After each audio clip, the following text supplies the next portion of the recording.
It's so fabulous to see you. We are thrilled to have you today. Thank you so much. We know how much you have going on, so it's a pleasure to see you. And we'd love we know so much about your journey, but can you unpack some of that with our audience today? Tell us about your motivations, what you're doing, and what got you there. Thank you, Rebecca, and thank you, Peace One Day, for this amazing occasion. And it's a real pleasure to sit in front of you today. So I'm the co-founder of TruePrice, and what we aim for with TruePrice is basically to show the social and environmental hidden costs that we cause with everything we make and buy. And sadly, it is currently, when you have a price, not visible what the actual invoice for nature is. For example, due to climate change that is caused through carbon emissions, or the costs due to biodiversity loss, or on the social side, the costs due to under-earning or underpayment to farmers or food processors. And what we basically try to do is making this visible, what is actually the true costs on the level of a price. So you end up with a true price. We add that to the retail price. And with that, we believe you have transparency, because then you can compare what is actually a product that is truly better, not just on the price, but also with a true price. You can use that for voluntary payments. And finally, you can use that for transformation. So you can really make a rational plan for improvement. We have been in this endeavor for over a decade now, and we are glad to say that we have more than 100 partners around the world. We have supermarkets, we have dozens of purchase points.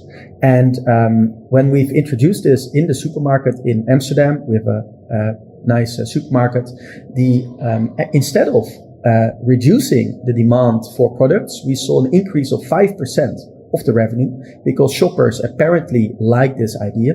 We also got a budget, 50,000 euros, that was harnessed through all the voluntary contributions by those people buying their produce in that store, that we can now use to regenerate the agriculture value chains, for example, by cleaning water, making the soil stronger, paying farmers in tropical value chains, for example, bananas, a bit more. And this is really something that we are trying to scale up now. And I love that. Such a beautiful example of how you're taking something from the transactional to the transformational. And with that in mind, there is so much urgency. There is real urgency now as never before to act on this. Talk to us really about how you see that. What are the most urgent and pressing issues that we really need to be thinking about from your perspective?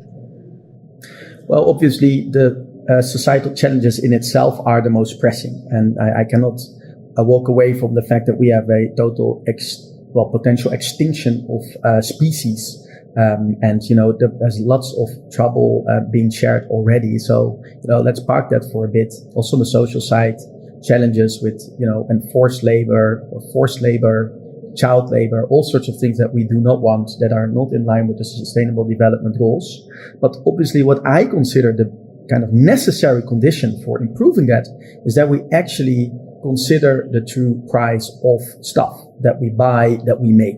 If we do not and this is, I would say, the certified elephant in the room, if we do not just address that, we simply won't get there. It's simply always cheaper to pollute, to exploit, than to do that in the first place. So if I would have to choose what is the biggest problem, I would say that we don't have a true price right now. I think these problems can often feel so enormous, so overwhelming, and that sense of what agency do we really have? It can feel quite other and abstract, right?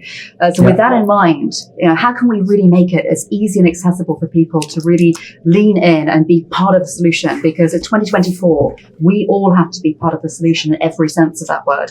Can you give us a couple of examples that really make that easier for everyone to engage and to be part of the solution? Definitely. Absolutely. So what we did in the supermarket in Amsterdam, which was actually very tangible and concrete, there's 5,000 shoppers there doing their day-to-day groceries. And for them, it's super concrete, and they can, with their day-to-day expenditures, now can contribute to a more sustainable value chain. But we actually also introduced that in the largest Dutch retailer, Albert Heijn, in 3 locations with the to-go coffee. And we showed that on the level of a cup of coffee that you buy at a to-go location, there is a that retails for €2. There is an additional 20 to 25 cents that you need to pay, depending on whether it's black coffee, whether that is only 7 cents with a true cost gap due to exploitation of farmers from, amongst others, Ethiopia and Brazil. If you take a cappuccino, which involves milk, cow's milk from Germany and from the Netherlands, you would have to pay 20 cents more. And if you have a oat milk, that is slightly less. So you only have 15 cents more to that coffee. And that really showed very transparently how choices that you can make actually affect the societal outcomes as well. So incorporating these environmental costs. And it's better to have oat milk than to have cow milk, for example. And if you buy a cow milk product, that actual payment can be used for remediations. Now we saw there was a mandatory choice. So it wasn't a default price, the true price, but it was optional for the shoppers. They could choose whether to pay it or not. And they had to choose. And we saw an actual 20%, and it actually kind of lowered a bit to 15% voluntary contribution in that real shopping context. So that was another tangible possibility for shoppers to buy a coffee with a true price. The surplus was used to support projects with Rainforest Alliance in East Africa. And also that supermarket itself added to that fund for kind of restoring the damage done in these value chains. Now, final example, this methodology was also scaled up to it's a price fighter. So they say it's kind of retail, the largest retailer, Rewe Group, the penny supermarket, that's really not known for its kind of sustainability pretension, but really to be affordable. And on 2,150 locations in Germany, there was I think it was 2 weeks or 3 weeks long experiment where for large meat and dairy categories, such as mozzarella or milk or certain meat, they also introduced the true cost. And what you see was a stark decrease of purchase of meat. You saw a slight increase of meat alternatives, so let's say plant-based proteins. And you saw also a decrease of organic meat, but that decrease was less. And again, that was very much in line with how behavior of people buying food was actually, changed, altered through this transparency. And what was a final very interesting observation was that there was more than 300,000 euros harnessed for conservation projects to make the landscapes that were kind of damaged through the, for example, nitrogen that was creating monoculture. There was budget for conserving nature around those farms.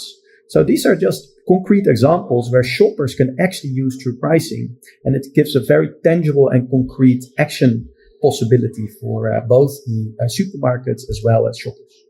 They're two fantastic examples. Thank you so much, Michel. Next time we do this with you, we're definitely having the data viz rolling because you are great on the data viz. We loved all the hand gesticulations. That was brilliant. So we have about 45 seconds left. In that time, final call to action to you is, there is so much good work that you're doing. How can we lean in? What can we do to help? Well, the True Price movement wants to be accessible for any organization. So you can find on trueprice.org the open access method where you can find value factors that you can incorporate easily into calculations. You can become a partner in the global partnership. And we can then use this movement to really also start challenging policymakers to make more healthy, more sustainable food more affordable and more accessible. That's fantastic. Oh, Michel, it was such a pleasure talking with you today. We've learned so much in such a short space of time. Huge thank you to you and look forward to seeing you again soon. Thank you so much for everything. Thank you so much.